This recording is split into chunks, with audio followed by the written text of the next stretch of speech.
Hello? Hey girl, how do I do a knotless feeding if I'm an overhand braider? Okay, after you braid the hair down some, you're gonna get your extension and you're gonna place it under the middle part of the natural hair. Grab it on both ends and continue braiding. That's it? It's that simple? Nah, you gonna have to show me again because I done seen other girls do it different ways. You gonna have to show me again so I know it's real. Okay, I'll show you again.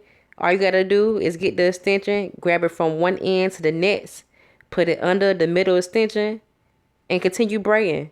That's the easiest way you can do it if you're an overhand braider. So you mean to tell me I wasted $500 on this braiding class I had took last week when I could have just came to this video and saved this Nah, see. Yep, that's all you had to do was hit me up. You know I got you. Alright, shut up real quick so I can see you do it again. I can't believe this.